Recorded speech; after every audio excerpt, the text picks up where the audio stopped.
Hey traders, Raghi here. We're going to kick this off with a scan of the Dow. Now, for the past three previous premium videos, starting with Wednesday when I officially shifted to a bullish bias, one of the things that we wanted to start doing is also taking advantage of the fact that one, we want to day trade in a bullish direction as the priority. That doesn't mean that we're never going to short again, but boy, it's got to be a heck of a setup off the resistance levels that are low risk and etc.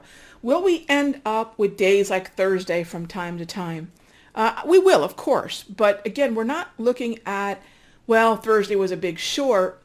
It was really, if I'm taking the entire month and looking at all the days where I bought and stuck with a long side and all the days that I shorted, you're going to find that your shorts are going to get stopped out at a higher rate because the market still does have a path of least resistance to the upside. Now, did Thursday rattle some bulls? I believe it rattled them, but I think that the Federal Reserve stepped in and said they're buying more junk, and here we go again with the Federal Reserve continuing to support specifically the stock market, communicate to the stock market that we're not going to just let a day like Thursday happen without our retaliating with mo money, right? That's huge, and that's, I believe, what's going to keep the path of least resistance to the upside.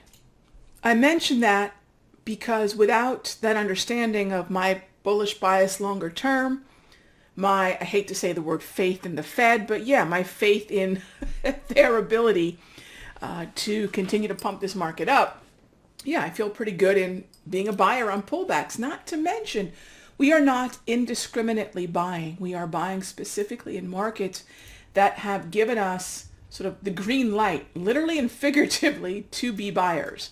UNH is not my preferred buy, but it could be an oversold buy. But it's the double greens that we're going to continue to focus on, as we've talked about.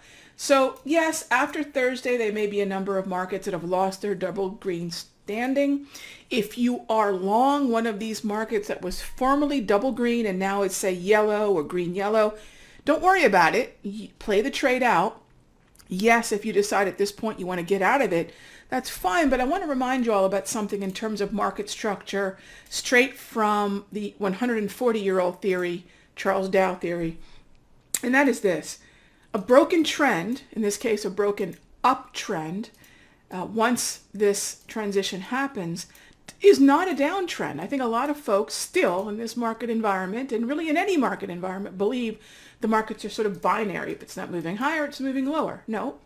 In fact, a broken uptrend is actually distribution, which means that it still has a bullish bias and it's simply choppy now, and you're still going to look for buys, which is what UNH would still be. So if you're in UNH, that's fine. If it was a buy for you earlier, that's absolutely fine, because the path of least resistance, the directional bias, may not be a trend, but it is bullish. And that actually brings up a good point.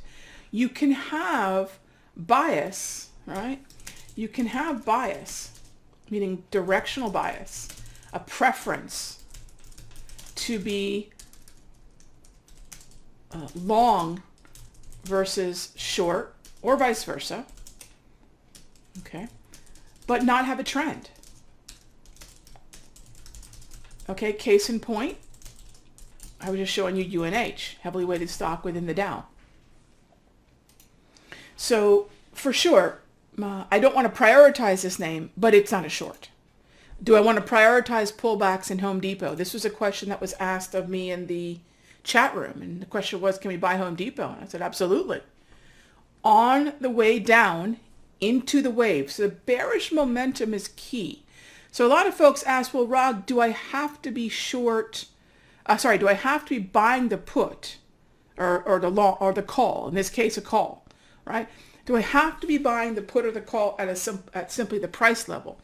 No. In this case, you have to buy the call, which would mimic a long position in Home Depot, as the market is selling down to the 34 EMA on the high, close, or low. Either one of those three, and or, quite frankly, the high, the close, and the low. As long as the momentum is bearish, as long as we're pushing lower lows. If you're wondering, Rog, what does bearish momentum mean?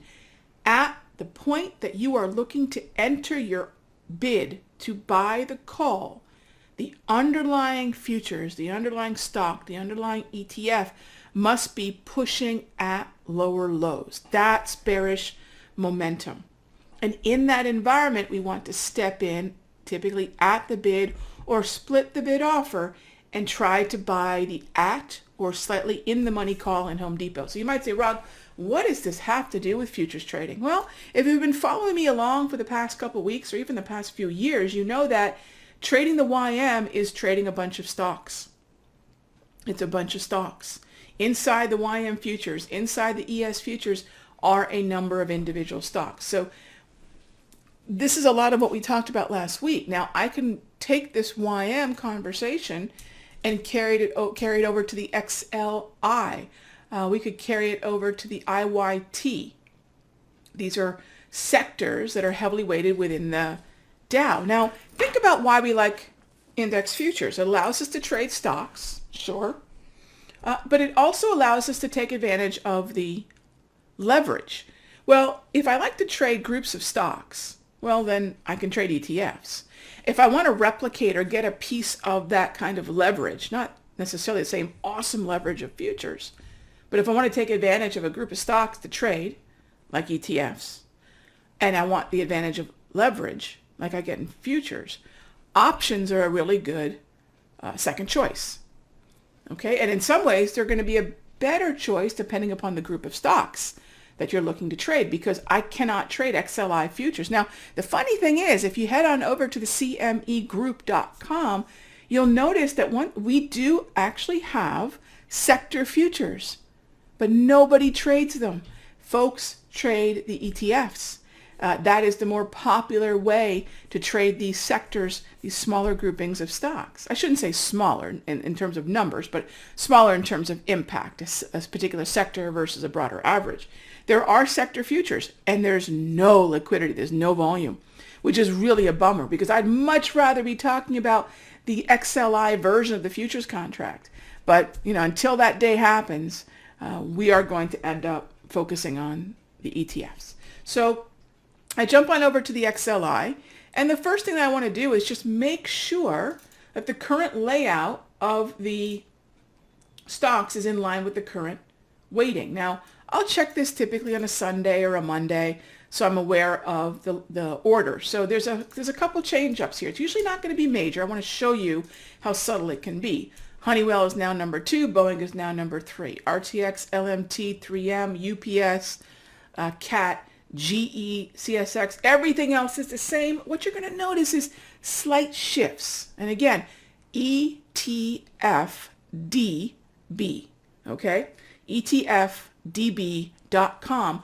Look up the ETF, click on the holdings, and you can make sure that you're trading the current weighting of this ETF. All right, once we get that done, this is a piece of the YM. It's the industrials. Double greens? Yes. Double green here? Absolutely. You can trade the broader sector via calls on the XLI on pullbacks, Thursday, Friday, even earlier this morning. If you recall in the premium video when I gave everyone sort of the setups of, hey, let's focus on the double greens and let's focus on Monday, admittedly, the window of opportunity was very, very narrow. It was early this morning that we were trading down into the zone. I wanted to wait till Monday to see how much lower we might go.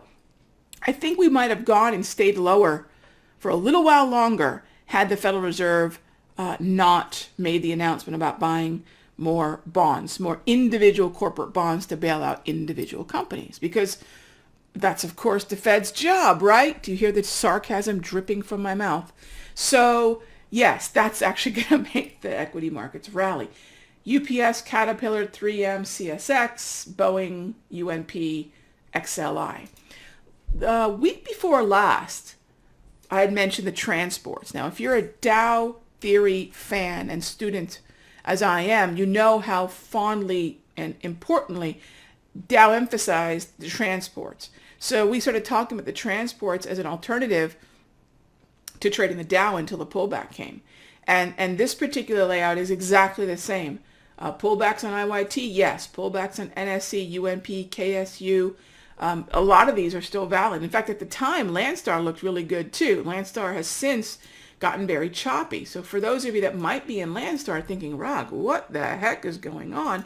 If you've got the options, you've sort of shielded. You are sort of shielded from the volatility because the option is, yes, going to move, but in a way that's not as dramatic as the underlying.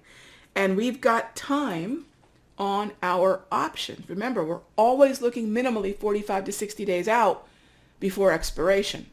So this kind of stuff is a lot of noise within the context of a market that I do not have a trend in, but I still have directional bias in. I still feel it's a bullish market, but it's on a trending market. What's a trending market? Well, look at all the double greens. Double green pullbacks are the priority. So again, if you're in one of these markets that's gone yellow, don't worry about it. You've set this up with time. But the common question I get is, Rob, do I or can I buy more, say, LSTR? I would not recommend it. And here's how I would tell you to look at it. If you wake up one morning and you see a stock that you own or option on a stock that you own is underwater and there might be, you're thinking to yourself, well, let me buy more. First of all, don't. Look at the market as if you do not own LSTR. Start with a blank slate. Even though you have positions clearly in your book, start with a blank slate and ask, if I were putting capital to work today, would I put it in LSTR? Take away the bias of already having it. Take away this desire to sort of dollar cost average and all these other things to try to make this current unrealized loss a higher probability winner. Stop all that. We still have a high probability winner without adding, quote unquote, adding to this position. I don't like the word add. If there's a secondary setup, then there's a conversation. I don't think LSTR has another setup until we get clear down to the area that is with this Darvis right here, this Darvis area. I don't think we even have a level until this area right there, right, just below 100. Okay, so there's not even a secondary setup to take advantage of. Imagine you don't have any positions and ask yourself, what would I buy today? It would not be LSTR, would it?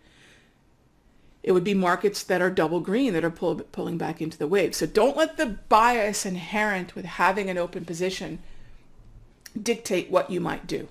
All right. So some of the strongest parts of the market have continued to be tech and names that are related to the NASDAQ and to the S&P. So that brings us to things like XLK and XLC and XLY. Now, XLK is a tech version of the QQQ. I say a version because Microsoft, Apple, Visa, MasterCard is now number 4, then Intel, NVIDIA, Adobe, then we have Cisco. You got to know your weightings, you got to know your weightings. And so again, just a quick stop at ETFDB and you see, okay, these haven't changed all that much. A couple shuffles, that's it. Even if you hadn't done it, you're not looking at the wrong names. 42.5% or so of this entire ETF is Microsoft and Apple. XLK is going where Microsoft and Apple are going. Now, one thing you might notice is there's one huge name, a couple huge names missing. Where's Google? Where's Facebook? And where's Amazon? XLK is the part of the NASDAQ that is really very much emphasizing Microsoft and Apple. So if you say to yourself, wow, I want a little bit of an SMH type exposure, semiconductors, along with specifically Apple and Microsoft because they're outperformers, I would tell you trade XLK. If Google, Facebook, and Amazon are underperforming, you'll have a better shot at tech if Microsoft, Apple, and semiconductors, SMH, are outperforming. Then trade the XLK. Now, if you head on over to the XLC, you'll notice where some of those names reside. And again, just do a quick check of the weighting, and you'll notice a few things. Once again, prioritizing individual stocks. Sometimes you're going to find certain alternatives to the NASDAQ futures are going to be best traded through some of these ETFs that allow you to emphasize certain names. If Facebook, Goog, and Google, okay, are outperforming, you're going to want to take a look at the XLC. If Facebook, Goog, and Google are the ones outperforming, Then you've got some quirky names that you typically don't probably think of as part of the NAS, names like T-Mobile, Electronic Arts, Activision, although a lot of people are very interested in these names. Disney is up there, Charter, okay. Netflix, a lot of folks love trading Netflix right now, very popular quarantine stock. And then Verizon, VZ, and this is ATVI. All right, so again, not a lot of new names, but a lot of shuffling up, as you can see. So just make sure you've got the right order. Now, here's what I'm going to say. When you're looking at XLC, over 45%, or right around 45%, and almost 50% of this XLC ETF is Facebook, Google, Goog, and T-Mobile. The top three, Facebook, Goog, and Google, are about 40+%. I think it's like 43%, almost 45, okay? 45% of where XLC goes is this top row of stocks right there. So if you're looking at the NASDAQ and you're seeing Facebook, Goog, Google outperforming, don't trade necessarily the XLK, beeline for the XLC. All right. So both of these, as you notice, omit Amazon. Amazon's been on a tear. So if you want exposure to Amazon, you would play Amazon directly, clearly, or you would then go to the QQQ. So it's really important to understand these weightings, and what this allows you to do is kind of get very specific and tactical about what you want exposure to. If you want exposure to EA and Activision, much heavier within an ETF, EA and Activision are almost 10% of XLC. They're much lower in other versions or other NASDAQ-like breakdowns. If you want exposure to video games, EA and Activision, XLC is going to be a really good way to express that opinion, especially if you are also simultaneously bullish Facebook, Goog, and Google. Really important, okay? And this is how a futures trader takes what they know about the futures markets, specifically futures index contracts, and says, well, how are other ways I can break this down and use leverage? And that's what we were leading up to all last week. Am I still a bull in the stock market? Yes, I'm going to acknowledge that a lot of other buyers got shaken, but I don't think they've gotten shaken to the point where we've broken the uptrends. Sector after sector, index after index, what are you seeing? The double greens. Gang, I cannot short these names. I will not short them, and you'll see that those buys we were waiting on today happened earlier this morning. I was kind of looking forward to these markets lingering a little bit lower, maybe through Monday, and rallying on a turnaround Tuesday. That would have been ideal, but that's not what we got. But I asked everybody to wait for Monday. We did get the lower lows, but the window, the ball sailing across the plate to us, the hitter, was a very small window indeed. But this is where we prepared for days in advance of today. And I hope, by the way, this won't be the last pullback opportunity. No way. So, now that you understand what I'm doing and why I'm doing it this way, this should be, moving forward, a whole lot easier for you to trade the next time we get this opportunity. Now, I want to kind of wrap this up with a Amazon look. So Amazon, Home Depot, by the way, that Microsoft was an error. That was just something I had changed out when I was looking at an individual stock. So Amazon, Home Depot, McDonald's, Nike, Lowe's, Starbucks, Booking, TJ Maxx, Target, Dollar General, and eBay. eBay's just kind of leapfrogged General Motors. So that's not a huge shuffle up, gang, because eBay is 1.69% of this. General Motors is 1.63, and you'll see the two of them sort of go back and forth for 11th place. 11th place, okay? 24% of this ETF, the XLY discretionary, is Amazon. If you want like a diehard, sort of nearly all-in type play on Amazon, this is it. This is a really interesting breakdown, because Amazon is a tech stock, but it's sort of lumped in here with this consumer discretionary. And I like this particular exposure to Amazon through the XLY, because I actually like and am long Nike and Home Depot. I don't like McDonald's, but I don't think it's going to be a huge problem. I'm not crazy about Starbucks. I think they might be laggards, but Lowe's, Home Depot, Amazon, and Nike will not be. Booking might be a little temperamental. People aren't necessarily traveling the way they are. But Dollar General is terrific, and so is eBay. So I like this, but remember, a full 25% almost of the XLY is solely Amazon. When you add Amazon, Home Depot, and Nike, I'm leapfrogging McDonald's here, you've got 24%, 12%, and about 5.5% of this index. And I love those names. You tack on Lowe's, another 4.5%. These are names I really, really like, and I think they'll outperform or at least make up for any lagging we could see in Booking, McDonald's, and Starbucks. So this is another very interesting ETF, especially if you're playing some of the retail plus Amazon, not as a tech name, but as a retail name. And XLY is one of my favorite names. And remember, XLY is a heavily weighted sector within the NASDAQ futures, as many of you know. So this is the second heaviest or third heaviest weighted sector. Think of it as XLK, XLC, and then XLY. So this is like a piece of the NAS. I know this video has gone kind of long. Really wanted to tie all this up for you guys. We'll talk more about this throughout the week, and I'll see you in the next update.